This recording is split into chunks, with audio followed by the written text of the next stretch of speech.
Welcome back to Fireside Giants, my fellow Giants fans. My name is Alex. Today we're talking about Brian Daboll, his press conference today, and kind of the different vague storylines he threw out into the open. Obviously, if you're new to the channel, welcome. Make sure to hit like and subscribe on the video. Much love. It's going to be a long, fun, exciting season. We got daily content for you guys dropping on YouTube and all of our social media platforms, Fireside Giants across the board.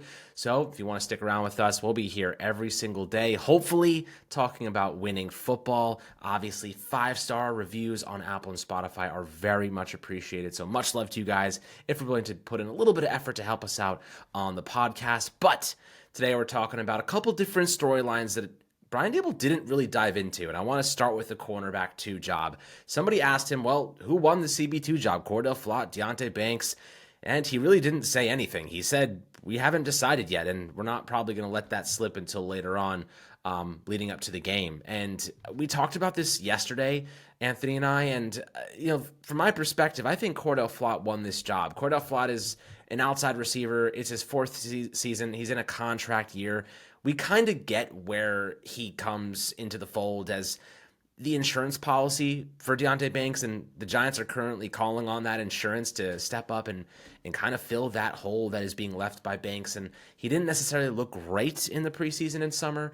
The primary problem, and everyone sees it, he can't turn his head at the pinnacle critical moment when the ball's in the air. And if he could get his head around this, the coverage is good. You watch him play, the coverage is sticky. The problem is when the ball is about to get there, he doesn't get his head turned, and receivers are able to jump over him, jump around him, position their bodies to make plays on the football, and oftentimes he's losing those battles. The thing about Cordell Flott is he does get his head turned around. He may not be as sticky in coverage, but he is a little bit more smart in that regard and does position himself well to make plays on the football. So, looking at Flott right now, what he showed against the New England Patriots in that game, pass breakup, I really liked what I saw. I mean, he was on Stephon Diggs and made a really nice play. I think that right now I'd say this is going to be a positional battle that spills into the regular season. We'll kind of see how the Giants go about this. I wouldn't be surprised if Flott won that job to start the year, but if he struggles, they'll probably throw Banks in there, see how they do and see how they compete with one another and who really claims that role. But right now, the Giants clearly are not willing to tell anyone who that starting corner is. Well, let's be quite honest. It probably has to do with the game planning for week 1. They probably don't want to tell the Commanders who's going to be starting. So they have to do a little bit of extra homework, a little bit of extra work preparing for both Banks, who's a different type of corner, more athletically imposing, than obviously looking at Cordell Flott, who's a bit more wiry, and he doesn't exactly kind of fit that super uber athletic role, but he's more of an IQ guy, smarter, more experienced, has a lot to play for this year because he's in that contract year trying to get a second deal or a contract elsewhere as a free agent.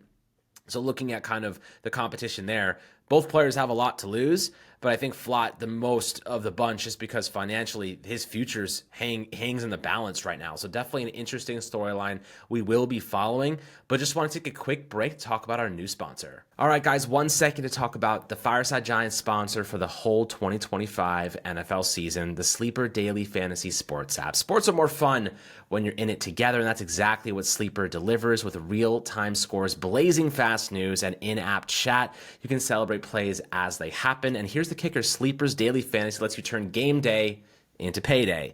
Pick more or less on your favorite player stats, touchdowns, passing yards, fantasy points, and more, and you can win up to 100 times your money. That's freaking awesome. I'm trying to cash in this year, and I want to do it with you guys. Entries take less than 30 seconds. Withdrawals are fast and secure, and you can even miss a pick and still cash in with a combo play. So what are you waiting for? Download the #1 sports app today and use promo code FIRESIDE for a 100% deposit match up to $100. Terms apply. Sleeper, the best way to experience sports together. And for this week's picks, I know you want to hear them. Giants Commanders. I got Malik Neighbors over 74.5 receiving yards. Russell Wilson over 217.5 passing yards. Cam Scottaboo, I don't even think he gets that many opportunities, let alone scores a touchdown. Under 0.5 touchdown. I think Tyron Tracy might be the guy you want to bet on there. Darius Slayton over 23.5 receiving yards. 1 deep pass. And we know Russell Wilson, I think he completed 54% of his deep passes last year. That's the guy I'm looking at, Darius Slayton, who has not gotten that much attention this summer. I think he comes up big with at least 1 big reception. And then Krosky Merritt, the running back for the Commanders, rookie. I don't think he gets much playing time, even though everybody's talking about him. I think it's all hype for now. He still has a long way to go before he carves out a really big role. less than 34.5 yards. Those are my picks for week 1. Let's lock in and let's ride. All right, guys, so obviously really excited about this upcoming week. We think this offense is going to have a really solid performance. Washington, I think, is due for regression. Last year, Jaden Daniels had one of the best rookie seasons of all time. And then looking at their defense and their offense, they have a lot of veterans in there, a lot of guys that really just don't, in my opinion, carry that weight that they're going to have some huge second campaign. I think they're going to regress a bit. The Giants are going to improve a bit. I hopefully believe that there's going to be a lot more offense, a lot more potential, and I think the Giants and really what they want to do on offense is going to bode well for that downfield-centric kind of concept that they're going to run. And with Darius Slayton, Neighbors, and getting the ball 20-plus yards downfield where Russell Wilson thrives, that's kind of how I see this offense building the general foundation in the first few weeks of the season, hopefully becoming a strength as we get into the middle portion of the campaign.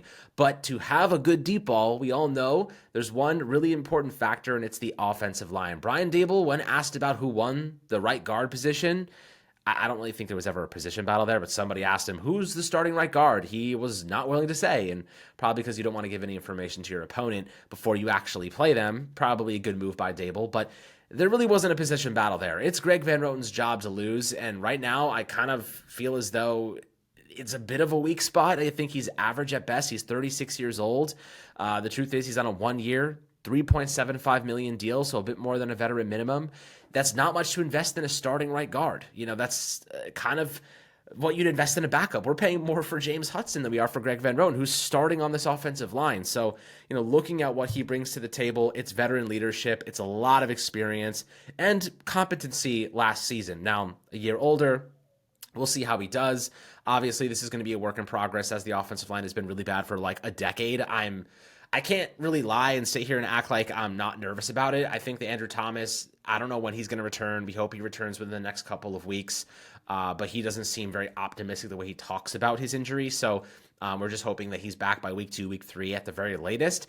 Jermaine Illuminor is my guy. That's my right tackle. I love that guy. We're getting tremendous value. Finally, the Giants sign a player who gives more value than takes. So I kind of love the fact that Jermaine's able to kind of be that rocket right tackle. He's one of our most consistent players, and he loves playing for the Giants, so definitely a bonus there. Obviously, center John Michael Schmitz, need him to step up and develop and take the steps forward. He was drafted undersized. He's still undersized. He was known for his IQ and his athleticism, so I think that's where this offense, though, and I've said this in recent episodes, where the screen game is going to be a big part of this offense.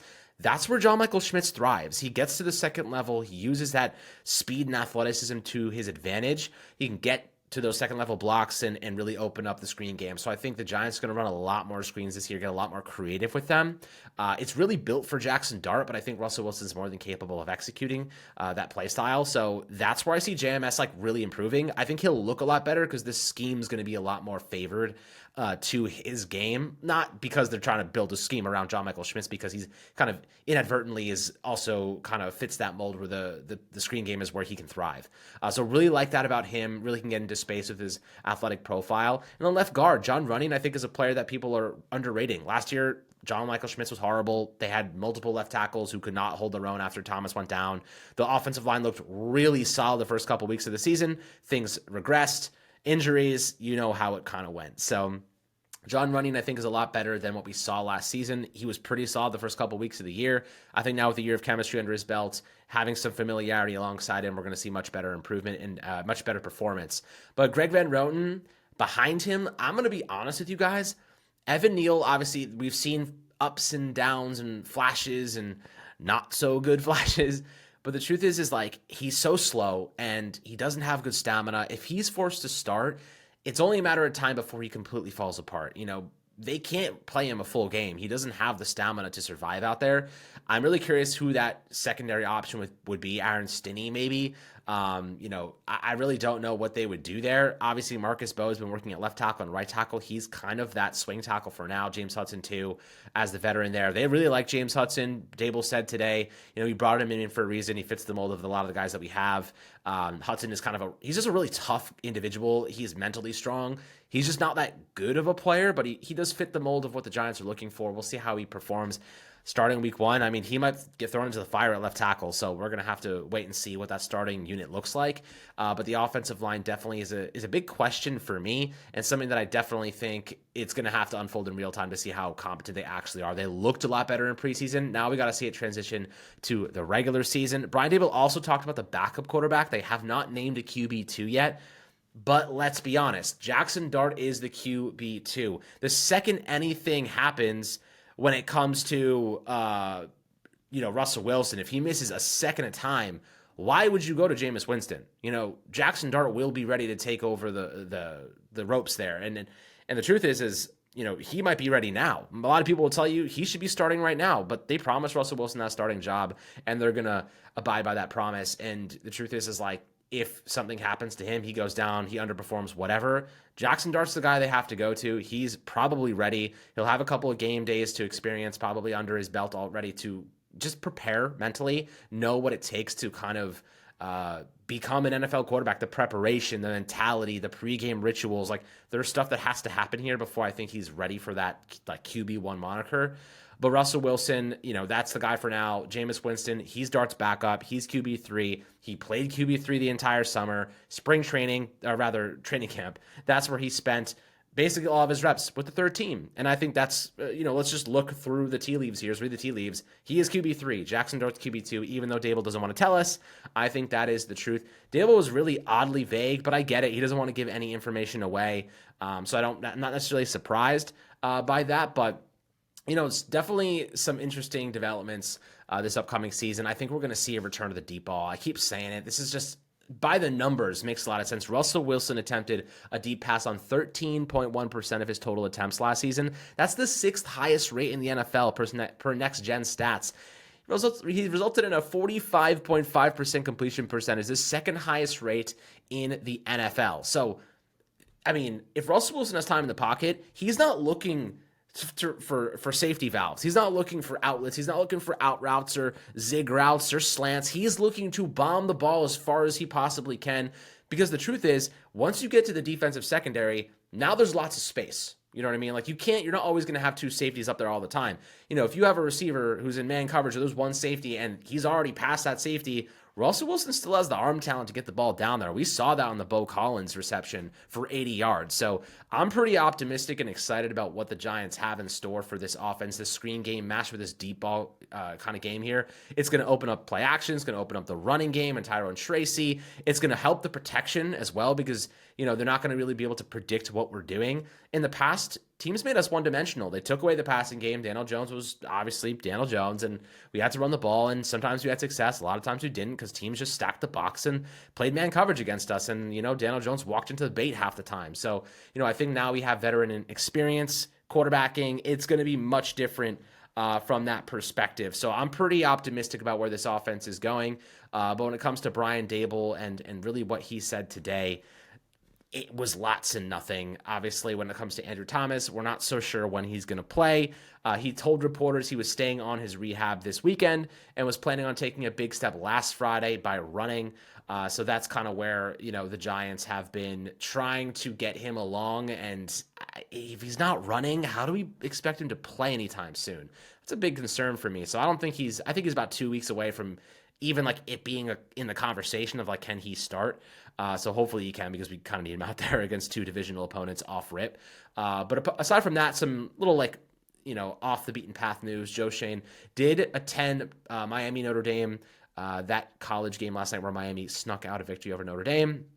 So he's obviously already on the trail for evaluating prospects for next year's draft, which is pretty exciting. The Giants doing their homework and getting all the information they can for the future. So, trying to win in the present, prepare for the future. Lots of good stuff, lots of good vibes, good energy. I think we're really excited for this upcoming season. But, I'd love to hear your perspectives down below. What do you think about the RG position? Do you think Greg Van Roten's the bona fide starter? Do you think Evan Neal should get a shot there? I think Greg Van Roten's the starter for certain. I don't even think there's a question about it. When it comes to QB2, Jackson Dart's QB2 for me. Would love to hear your perspectives down below. And then obviously the cornerback spot. Deonte Banks, Cordell Flott. Who is your cornerback 2? Love to hear your perspectives down below in the YouTube comment section. Make sure to drop a 5-star review on Apple and Spotify. If you are so kind, like and subscribe as always. And we'll catch you guys on the next Fireside Giants episode.